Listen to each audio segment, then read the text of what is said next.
10th graders. This is Mr. Khalifa with a new grammar lesson. We are going to talk about the mood of verbs. Do verbs have moods? Yes, they do. Mood, as this definition refers or uh, tells us, is the form a verb takes to indicate the attitude of the person using the verb. Verbs may be in one of three moods. Number one, the indicative. Number two, the imperative. And number three, the subjunctive. You are quite familiar with the first two moods, the indicative and the imperative. Simply, the indicative mood expresses a fact, an opinion, or a question. For example, we went to the circus yesterday or on Saturday. I think the clowns were terrific. And if you express questions, you say, what will you do? What did you do? And so on. And then number two, or the second mood, is the imperative mood, which refers to direct commands or requests. For example, do this and don't do this. This is all fine and dandy. But when things come to the third mood, the subjunctive, okay, this is when things get a bit murky for you. And I guess if Noor Ghalib is watching this, she will be quite confused. Hello, Noor, how are you? I hope you're okay. The subjunctive mood here expresses a suggestion, a necessity, a condition contrary to facts or wishes. For example, it is requested that everyone arrive before 9 a.m. Or if I were a sailor, I would sail about Chesapeake Bay.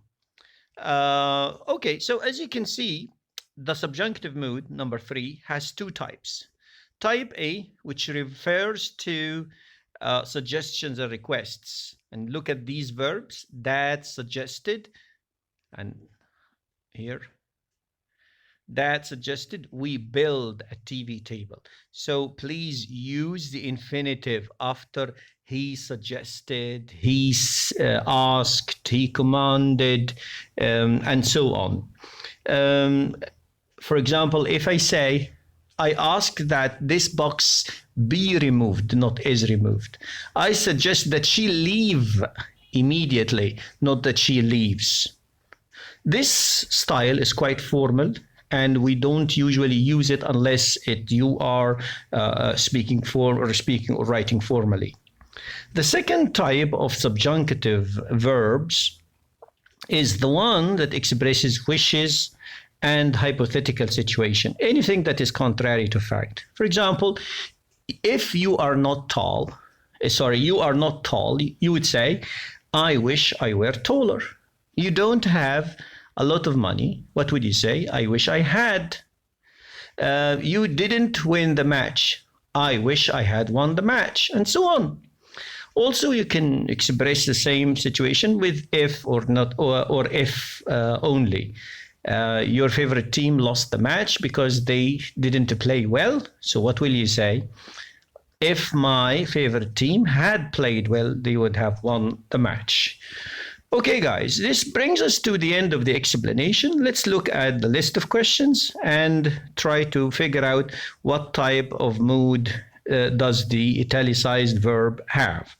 For example, when you say, if you were president, here, if you were president, that is, of course, not true. That's contrary to fact because you're not the president. So it's subjunctive. Number two, the Dorset people used stone lamps. That's quite a fact, so it's indicative. Number three, please accept my apologies.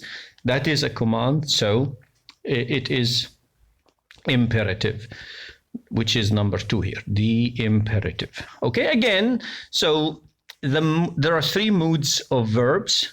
Number one, the indicative, which expresses a fact. Number two, the imperative, which expresses a direct command or request. Number three, the subjunctive mood, which expresses suggestion, usually starting with it's important that, I suggest that, I order that, I recommended that, I insist that, and so on, followed by the infinitive. And lastly, when we talk about the our wishes or hypothetical situation, we use also the subjunctive. And this brings us to the end of our presentation. Thank you very much, and see you later, guys.